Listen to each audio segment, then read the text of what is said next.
Okay guys, I'm gonna do a little Fern 101 care video for you guys. I get asked multiple times a week about the best way to care for them, tips and tricks. So we're gonna go through that. I have three of, I would say, the most popular kinds of ferns. We have the Macho fern here, Kimberly Queen here, which are my favorite because that's what my mama loves. Macho,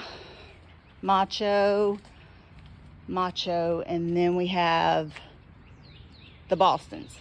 These are actually from last year. The spring I had planned on just throwing them away, but decided I was gonna give them some love, see if I could bring them back to life, and oh my gosh, they are looking amazing. So we did it. This is one that I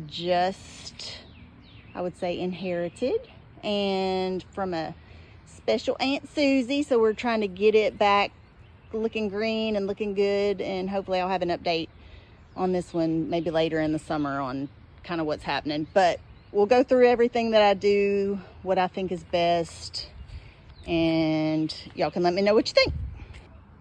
If I had to rank these in order from easiest to most difficult, I'm gonna pick the Kimberly Queen as my number one easiest fern to take care of. It can take sun. It just needs a lot of water.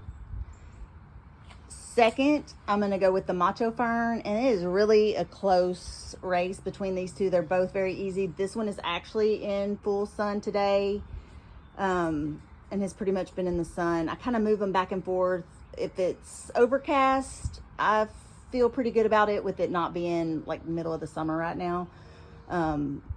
But I usually do keep them under the shade there on the porch, but it was kind of cloudy. We may have a chance of rain. So any time that we get a chance of rain, I always want to kind of scoot them out, let them get all the fresh rainwater that we can.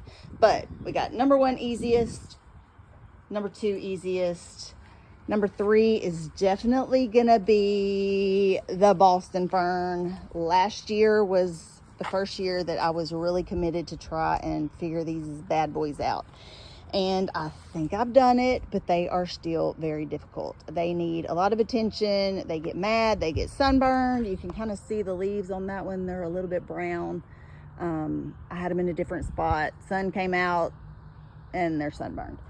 The raccoons got in this one and squished it down, so it's not looking great, but it is manageable. You got to be committed. They take a lot of extra care.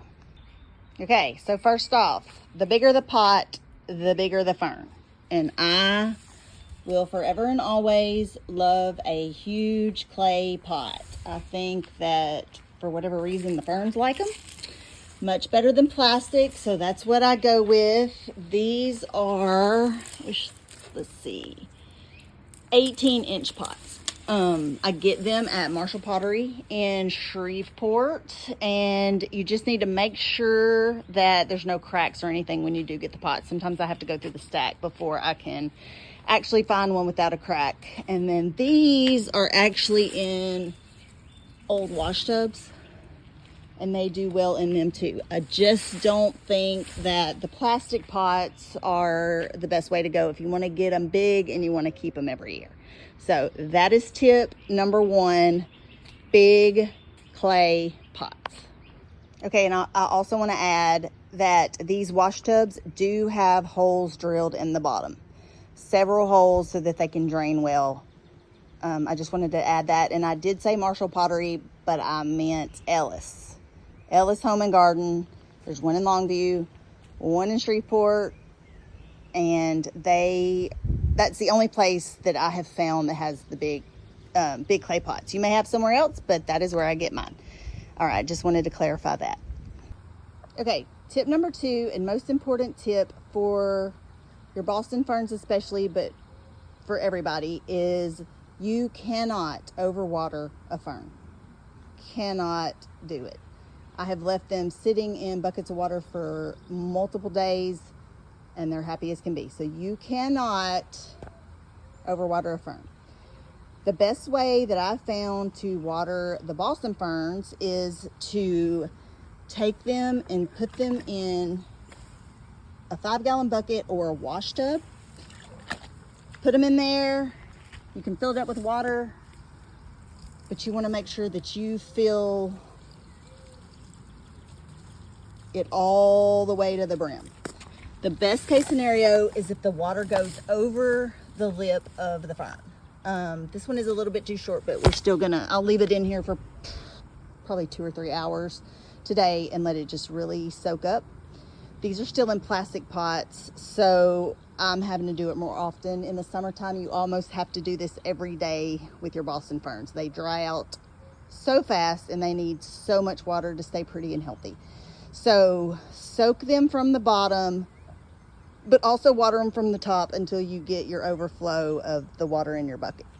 Okay, and then for the Macho ferns,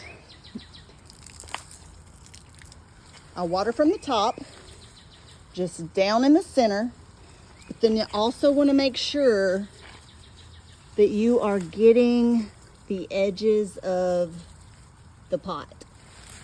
You want to get under these leaves and make sure that you're going all the way around the edges like this, where it's going to dry out first. And you cannot overwater. Just remember that you cannot overwater a fern. More is better. They like humidity, they like moisture, they like a lot of water. And if you think that you've watered them enough, keep watering them some more. You want a good soaking water every time you water. Summertime, multiple times a week. Right now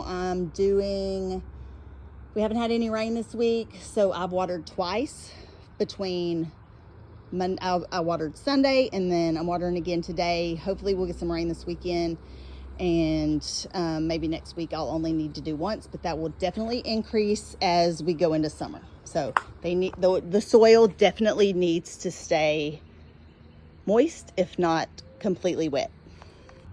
Okay, tip number 3. I debated on showing this one because you don't have to have this. Until this year, I really haven't been religious about feeding my ferns or even fertilizing, maybe once or twice a year. But this year, since I moved them out in February, I've been really religious, monthly, sometimes even a couple of times. They're getting a pretty good dose of fertilizer. So I want to give credit to Sarah over at Simply Southern Cottage. Y'all go give her a visit. She introduced me to this fish emulsion.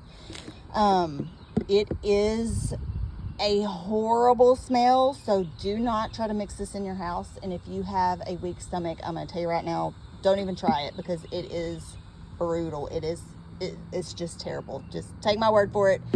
If smells don't bother you, go ahead and try. I do think it's worth it.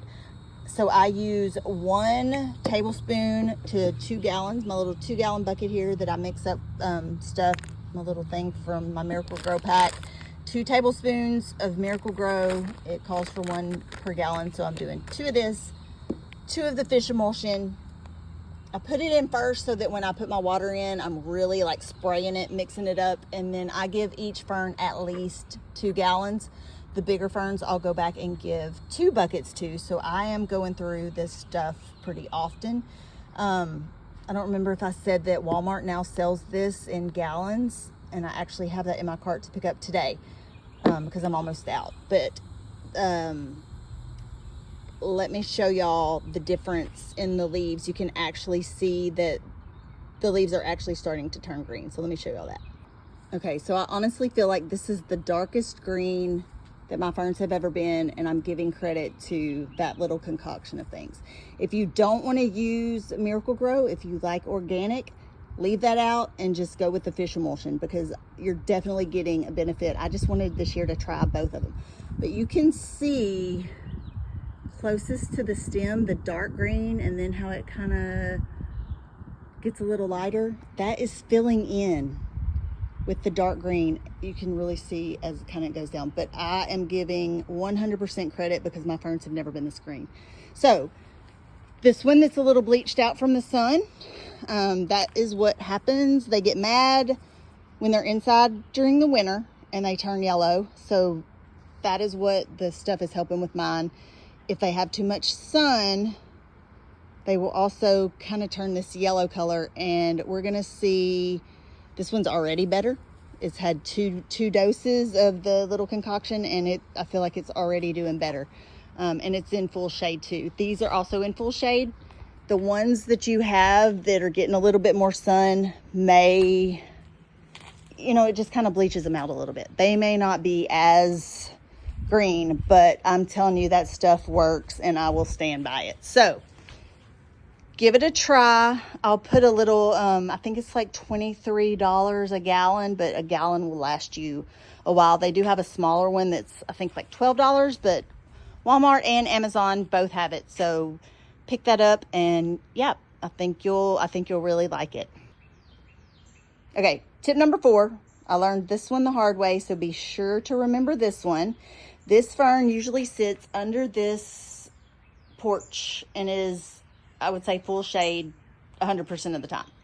Okay, so I've been moving it out. You can see all of this is new growth. See all the little new growth. All right, let me take you around to the back, and you can see what happens if you don't rotate. So every week I have started rotating my ferns to where the back sides are getting sun, and we've got some new growth coming towards the back.